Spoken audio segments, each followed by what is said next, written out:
Hello everyone, and welcome back to our video series on using Google Apps for Education, the Classroom. This video is going to focus particularly on Google Classroom.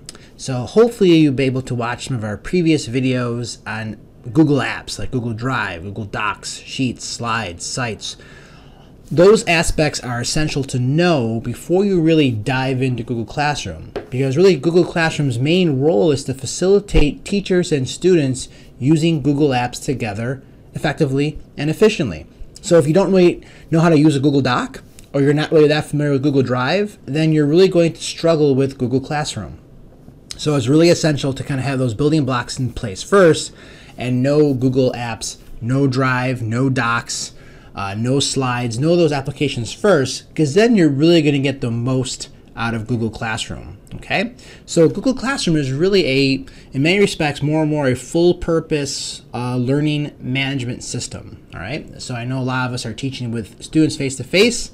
Some of us are teaching exclusively online. Some of us are doing a blended model where we see our students some days and other days we're doing online instruction, right? So Google Classroom can facilitate and really meet all of those particular needs, okay? So what we're going to do is kind of give us a nice little overview of how this actually works, okay? So over here on the top left, there's your Google Classroom. There you can kind of click on the main menu of Google Classroom, okay? So here you're going to have all your classes. Here also has your calendar. Now what's nice about the calendar is if you like using Google Calendar, any assignment or event that you post automatically generates to a separate Google Calendar dedicated for your classroom. And students also have access to that calendar. So I could click on that calendar and it will tell me, now I have no assignments here because we're doing this in the summertime certainly. It would show you all your assignments. You could sort of go to all your classes, or you can edit it out for a particular class that you are most interested in. And students can actually do the exact same thing on their end. So that's a really kind of nice feature to help students keep everything organized for their assignments for the weeks that they're using Google Classroom. All right, there's also a little to-do list. You can kind of make your own little to-do list of things that you have to do. These are things that you need to grade still. So these are things that I used in the past. This goes back a few years. So these are things that, some things that you might want to still look at of all the things that you need to review or what has been reviewed, things like that. Okay, so I think that's really helpful. Okay, now you're noticing here on my dates here, I haven't actually honestly used Google Classroom with my particular students in a few years, because where I teach, my school, we use Schoology. Schoology is a wonderful another resource as well. And I still use sometimes Classroom in combination with Schoology. So I could make a classroom assignment and I could post a link to that assignment on my Schoology pages as well. So that's the reason why you see some of the dates lap here as well. Okay, so these are all the classes that you're currently in, and then you can go back to old archived classes that you haven't seen in a while, so you never really lose anything. I think that's something that's always important to know. You're not losing anything if you did from year to year.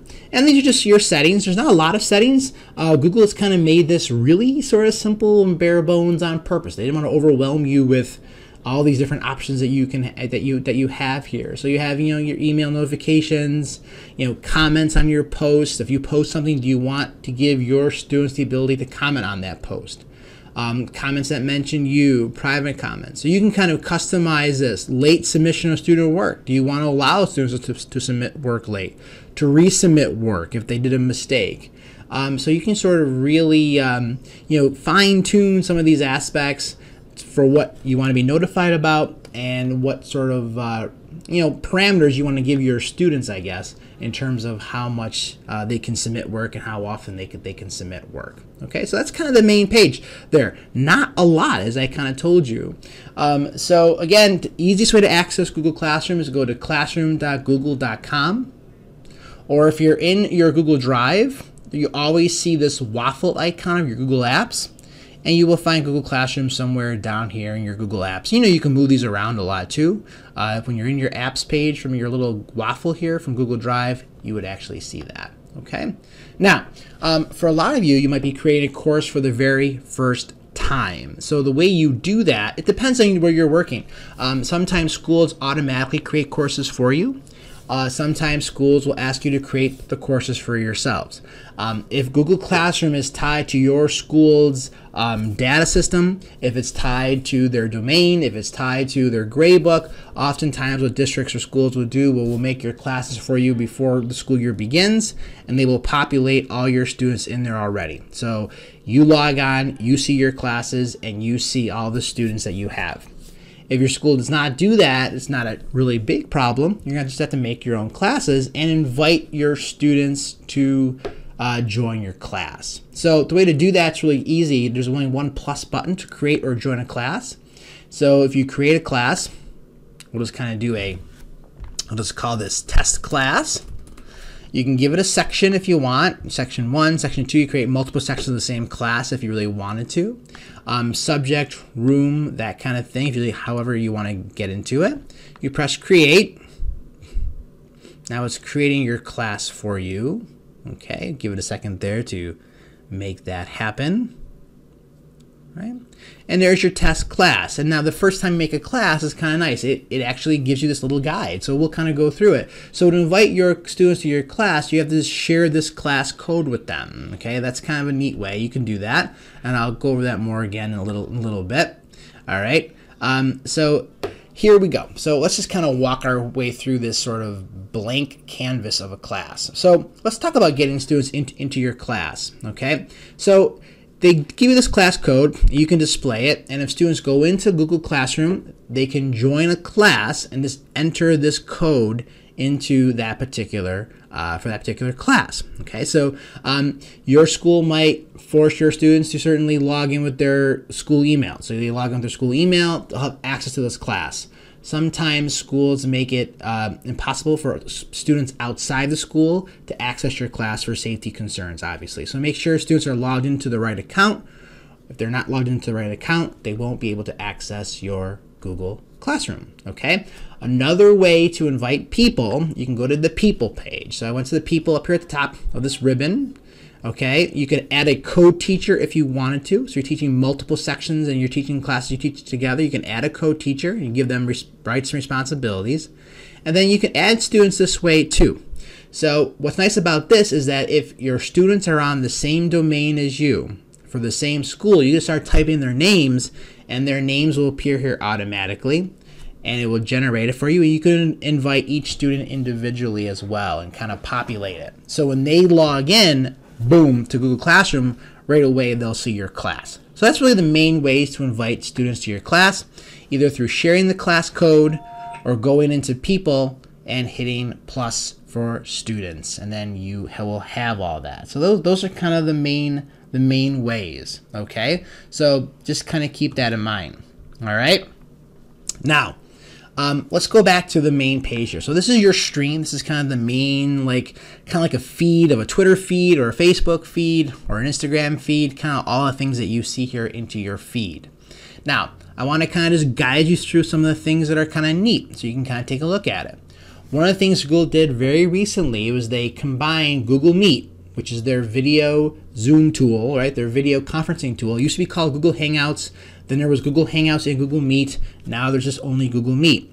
If you want to schedule meetings with your students, you can do it right through here, and it's tied to Google Classroom. So if you want to do some video conferencing with your students, either in small groups or in a whole class session, you can kind of generate your Google Meet links right here, which is really kind of nice. You just click the little link button, and then that's really it. Generate a link for video distancing, make it visible to a student, and it makes the link, and now students will actually have that link and they're ready to go. Okay, so that's kind of really fun. It's really kind of nice, and that will be their link all the time, and you can have that there. You can turn that off, so that's kind of a nice feature. Okay, now let's slowly work our way over here. So select a theme. They give you this kind of theme of what kind of class you want it to look like. You can really change all this and make this border look really specialized for what your class is about. So they do give you some themes. So if I go to select theme, and they give you some, they're just fun, and they have it broken down by different subject areas, which are always kind of neat. Math and science and arts and sports and so forth. Okay, so that was kind of fun, right? And other, all right? Or if you want, you can upload your own image. If you have a particular image that you think is kind of fun that matches your class content, I do that with my students, and that's really kind of neat too. So you can kind of customize your banner back here to really kind of make your class look personalized for what your class is about. Now, I always tell you what's coming up soon. You can share something with your class here quickly. This is kind of like a class announcement. And you can really just say, hello class, welcome to the class. You can add attachments, you can add Google Drive files, links, a YouTube video right here. Really kind of nice. You could customize it to all your students, or if you only have select students, you can actually select only certain students to actually see that particular announcement. So if you have a group of students, you want to share an announcement with them really quickly, boom, you can message them really quickly.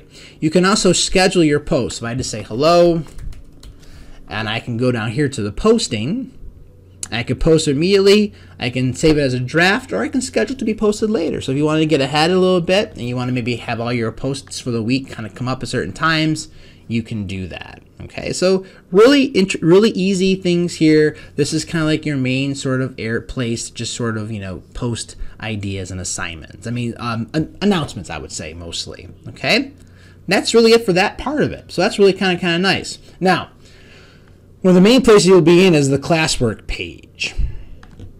Okay, I'm going to discard my changes. I didn't save that. Okay, so this is where you assign your work. And you have a lot of options here what kind of classwork you want to assign. Okay, so what we're going to do is I'm going to kind of show you the way you can do this. So you want to create an assignment for your class. Now, it can be an assignment. It could be, I have a Kami assignment. I use Kami, which is a PDF annotation tool online, PDF, completely paperless classroom for my students. So you might not see that, but I use Kami to mark up and annotate, highlight text, and students can do all that very easily with Kami. If you want to make a quiz, this is just like a general discussion question. This is like a material, you want to post some files, or you want to reuse a post from this year or even a previous year. This is great. And we'll talk about topics. Okay, so let's just kind of break this down slowly. Let's talk about assignments first. Okay, so this would be your assignment, and we could just call it a test, I can't type, assignment. Here you would give all your instructions for the assignment. Here again, you can add things to this. You can go to Google Drive and you can set a Google Doc, and maybe there's a certain Google Doc that you want students to work on. This might be something that you want them to work on to complete, all right, to fill out a lab report, a question sheet, a graphic organizer, whatever you have in mind. And what this goes right through is if I go to it goes to recent, you can upload right here from your computer, or you can go to your Google Drive, and it goes right to my drive that's associated with my account. And I'll go into my American Military History class, and I can go to a study guide or something like that. I can just kind of pick one up here. Doesn't really matter which one it is. I'll just pick this one. These are some discussion questions from a book. And when you add a Google Doc to your Google Classroom page, this is a really important section. You have some choices to make of how you want students to interact with that Google Doc. This is why it's absolutely essential that you understand how Google Docs works before you dive into Classroom. So if I'm sharing a Google Doc and I want students to actually write on, just to view that file, they can't write on it, they can just see it, you just keep it as view file. If I want students to actually edit that file, which this means that they would have the ability to edit the one file, the whole class would have the ability to work on that one file, and everybody in that class would have access to that file. That's what that means. Now that's kind of cool for a whole group, whole class brainstorming activity where everyone has access to the same doc. But what I use most often is that it makes a copy for each student. So every student gets their own copy of this document. And what's really nice about that is that now you can go into this later and you'll see every student's copy, and every student has their own copy, and they can annotate it, they can write on it, they can fill it in. You can go in even before they turn in an assignment, and you can check on how they're doing. It's a great formative check, for their writing process, for their creativity, whatever they're working on. This is only accessible when you're using Google Apps. So this works for Google Docs, it works for Google Slides and Google Sheets, but if you're really still using Word documents, it won't work. You only give students the option to view the file, okay, or they have to download it and work on it. So if you really want to dive into Google Classroom, get rid of Microsoft, because it really isn't designed to work with that. If you want students to really work on a document and fill it out and complete it, and you want to have access to that document and give them feedback, please use Google Docs. You can do PDFs. I do a lot of PDFs, but students only have the right to really view that file. You can make a copy for each student, or they have their copy, but they really can't mark it up. They have to download it. That's why if you use something like Kami, that's kind of more for an advanced beyond our class today. They can kind of work on PDFs and annotate them. And that's kind of how you do that. Oops, I didn't mean to do that. So there you go, and you just press create. And now that's, oops, sorry. And then you would have the ability to some options over here. You can assign this to different classes. It can be for all your students or just for a few. You can assign a point value. You can assign a due date. Now, the topics we're going to get into, topics are like creating like folders or modules or units that you want to design your course around. If you want to organize your course, you can create multiple topics, and then you can put your assignments in the right topic. Okay, and what's really nice here, these are really two new features that just came out this past year, is that you can create a rubric right here. You can create your own rubric, reuse a rubric, or import it from Sheets. And if you create a rubric, you can now use this to score this Google Doc. You can use scoring, you can make multiple criterions, you can do the point levels, the description of this. Really nice stuff here for building a really nice rubric. So you have a lot of options. You can delete this, obviously. You can save your rubric. And once you make a rubric, it's saved forever. So you can just score the rubric very quickly, and then you're ready to go. So it's a really nice part. Another new feature that just came out is originality reports. So you only have the ability to assign 4 originality assignments at one time per class, which means that Google will check for plagiarism of this assignment. Okay, so that is really kind of cool. So if you really want to make sure students are being honest with their work and they're getting their work from original sources and they're not just copying and pasting, or they're citing properly, there's kind of this new originality report. I've been a user of Turnitin for years, Turnitin.com. That's a paid subscription, so I actually haven't used much of the originality reports on Google Classroom yet. But that's something that's really kind of nice. So keep that in mind as a great viable option. And then you would just hit assign, which is really kind of nice. Or you can assign it for later, schedule to be assigned, or have it as a draft. And I can just press assign, which is really kind of nice. So that's kind of like the really basics of making an assignment on Google Classroom. It's really not that hard. Okay. Now I'm just going to create another assignment so we can just kind of see some of the options here. If you don't want to use something from your Google Drive, you can just post a link, a file. This might mean that you're posting something from outside your drive, maybe save it on your hard drive, maybe a PDF, a YouTube video that you want students to view. You can even do that. And there's even the ability to create right from the assignment page. So you want to create a brand new doc for this assignment, you can actually do it here. I never have ever done that. I've always just created it ahead of time, but you can actually do that, which is really kind of fun. Okay, so that's kind of some nice options there for making an assignment on Google Classroom.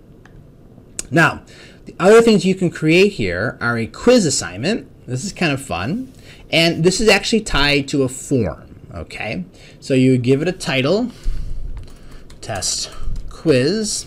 You can put your instructions here. And then you can now create this quiz per form. So what you do is open up this blank quiz.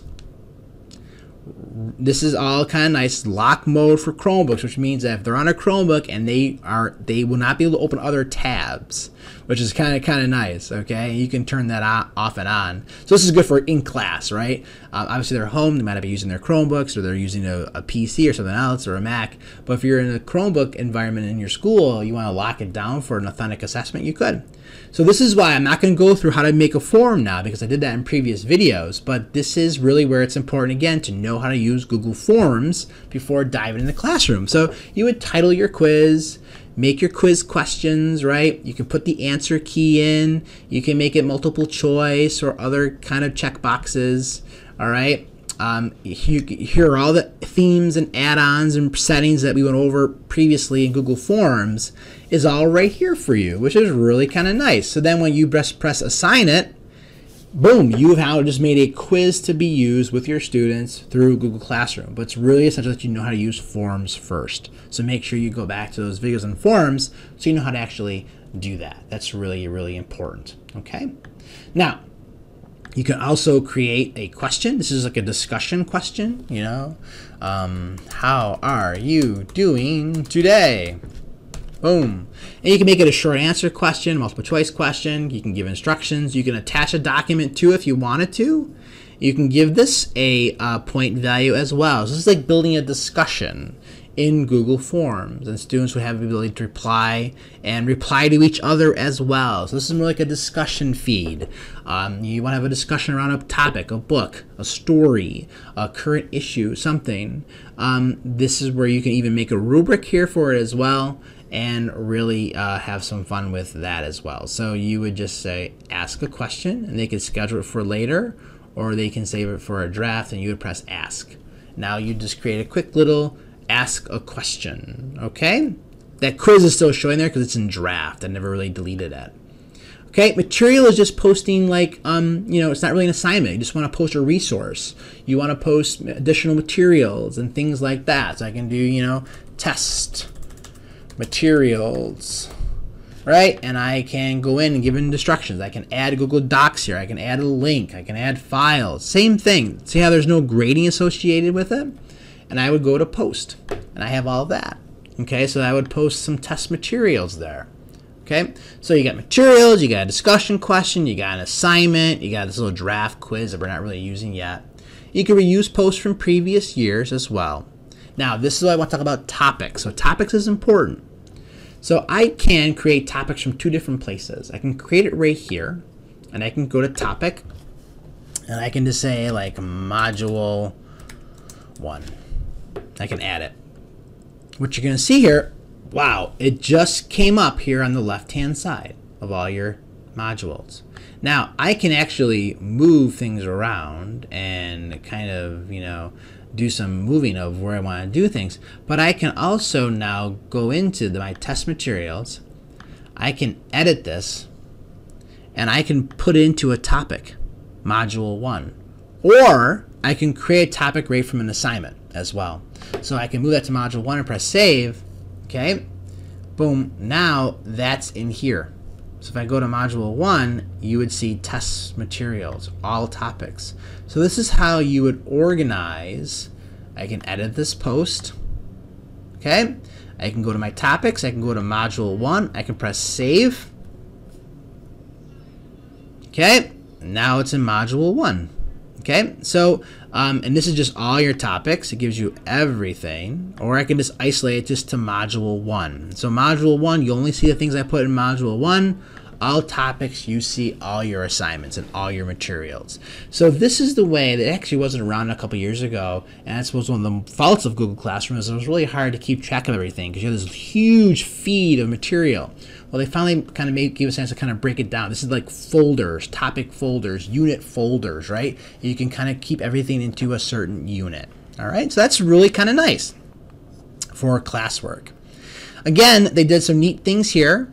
Is if you wanted to schedule a meet, you can do it right through here. Go to Google Meet, it's tied right into it. Okay, my camera's not off right now, but I'll do it later. But now you can have your meet, and you can give kids the class code, and they can, you know, have a meeting right through here. So that's really kind of nice. Okay, Google Calendar is all set up already. So there's your Google Calendar. This goes you right into Google Calendar, and it would, if you had all your assignments here, it would be posted for you automatically. It automatically generates a calendar for this course. And what's really nice about Google Assignments, Google Classroom, is that it creates a class drive folder automatically. So they put a folder into your Google Drive. So if I go to my Drive, I go to Classroom, you see all my classes from in Google Classroom. I did not make these folders. They were generated automatically. And the one class I just made right now, test class, made a folder. I can go into that test class. I can see all my assignments. And if I had students working these assignments, I would see all of their work here. All those Google Docs that they were working on them, I could open them up and I could see what they've been working on. So that's why, again, as I've been kind of stressing, it's really important you understand how to use Drive first before you dive in the classroom, because it's tied into it, in such a really nice way. So I can even go back to classes years ago. I can go back to maybe some of my AP role classes. I bet I still have materials in there. And these are all the assignments when I was using that really heavily a few years ago. And I go into the study guide, and I bet there's student study guides, right? And I can go into them and open them up from years ago. And this is a real assignment. Obviously, right now, you can open these up, and you can see how students are working on their assignments. And you can kind of give them feedback and comment on their Google Doc, okay? So that's kind of nice about Google Drive. And that's the same thing if you're in an assignment. So if I go into this test assignment, I'm going to open it up. I'm going to go to View Assignment. Here's where you now would see all your students' work. So let's just go back. That's a really important thing. Let's go back to our class. Let's go back to our classwork. Here we have our test assignment that we made. If you view the assignment, you would see all your students here. You can email the class about this assignment. When students are done with an assignment, they're going to say submit, and you can then grade it, and then you can return it by hitting this return button back to them. They would see all your feedback. So you would see all of their work here. And I'll go to some previous classes so you can kind of see how this works from that point. And this is where you would grade. This is where you get all your grading in here and so forth. Okay, there's a little gear button here. Copy all grades to Google Sheets. Download it to a CSV file. I don't use this a lot because, again, we use Schoology, but there is a way to tie Google Classroom to your learning management system. If you're using like a PowerSchool or a eSchool data, something like that, you can do that. But it's out of the realm of what I'm involved in. That's more of the IT aspects of it. Okay, let's go back to our main test class page. So you saw all of that, classwork. That's just all people in your class. I already showed you this tab.